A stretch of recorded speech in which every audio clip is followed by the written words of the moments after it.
Okay, so what I was saying was, I know what it's like to struggle in this country. You know, I joined the military right after college. I was a young military officer. I had 2 young children, and that was in 2008 when the economy fell out. The military moved me, then they deployed me, and I couldn't make my payments for my house, right? Yep. And I literally called the bank. Nobody would talk to me. I said, I'm deployed overseas. This is the last month that I'm making a payment. Please work with me on a short sale. Oh my gosh. And then I had to not make payments for 6 months. My credit tanked. Yep. And all before while they you're talked fighting for your country. All I'm fighting for my country. So I know how you can get a few strokes of bad luck and you can feel like you're like a paycheck or 2 away from bankruptcy. And our government is supposed to have safety nets for people that have had bad luck that are willing to work hard. And that's why everybody's so frustrated, because people feel like they work hard and yet it doesn't matter, right? Nothing's helping them. So the only reason I'm running, because it's a harder job, it's not a better job than the one I currently have, is because I cannot stand to see them taking away all these safety nets and blaming the poor and the undocumented for what is really a problem for the rich. Yep. So, I'm careful about how I say that in different circles, because people here tax the rich and they think you're a socialist, but it doesn't matter. To be frank, the beneficial influence that migrants have on the economy far outweigh any negative aspect they could have possibly I tell people, I've lived in border states most of my life, and I can't think of one immigrant that's ever negatively affected my life. Period. It's not that there we probably eat aren't. the food that they put in our stores. Sure, and they pay more taxes than top corporations. I read a stat today. They literally pay more taxes. So what we have is misdirection. We have a small group, a marginalized group that's easy to pick on because they're already undocumented, being blamed for other problems.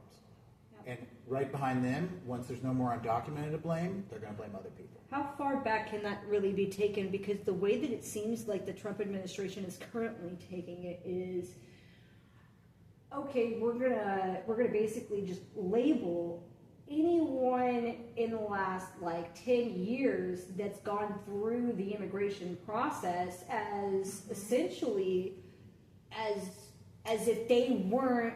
They're even going after birthright citizenship. Right, that's what I'm saying. Which is like so at what point do you go, wait a minute, how many of us belong here? Well, you know what I was saying?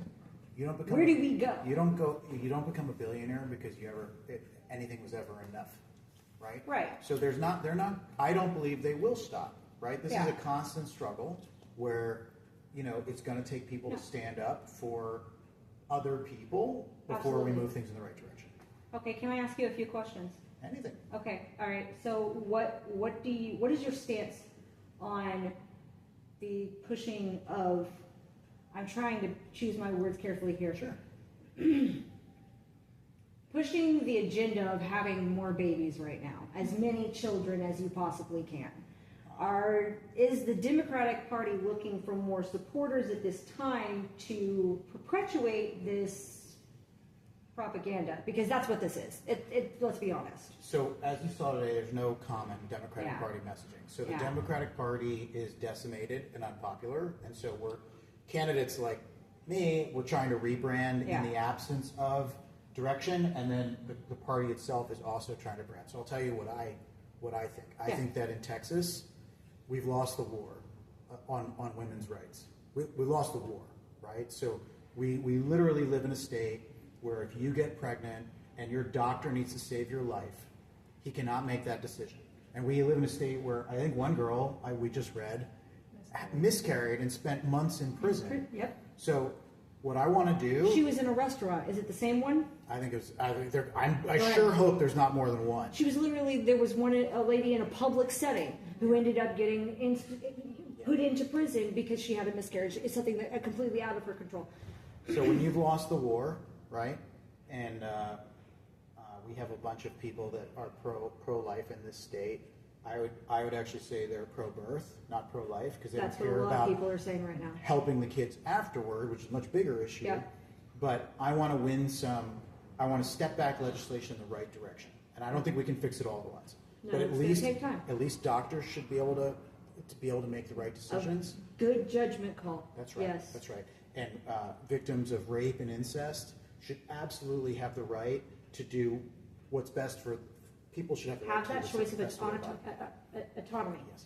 So, in Evan's perfect world, we would move farther left than that. But I think that is the right message to adopt right now. Like we've gone too extreme. Yeah. Let's get it moving back in the right direction. Because you see, what I'm worried about, or what I'm foreseeing coming, is okay. Well, they introduced it, and then they said, "Oh, here's a gold shiny medal if you do this." And I'm not saying the Democratic Party said that. I'm saying the Trump administration said that. Okay, that's what's now being projected, perpetuated. Okay, so what I foresee happening is, when do we start getting punished for not having children?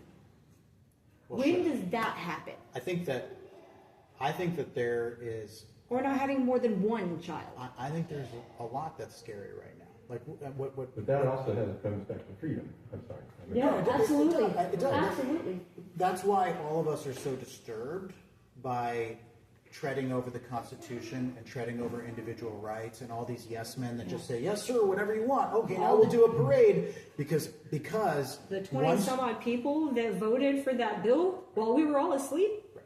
Sorry. But once you have legislators that are willing to listen to one person or listen to the party over the Constitution and over individual rights, then all bets are off. And certainly you can wake up 20 years from now and who knows what your society likes. Yep. So you have a right to be scared. And I think anything's possible right now. That's part of the reason why I'm so disturbed. Yeah, no, absolutely. Okay, well, I really appreciate you letting me record this message for everyone. Sure. And I'm just going to show your card one more time. Thank you. Go ahead and tell them what your name is so they can hear you. Evan Hunt, running for Congress in Texas 3rd District against Keith Self, the guy who quoted a Nazi and the guy who misgendered Sarah McBride. And you can find out more at electevanhunt.com. And I have a bunch of TikToks so you can watch more and see what I'm all about. Thank you. We have options.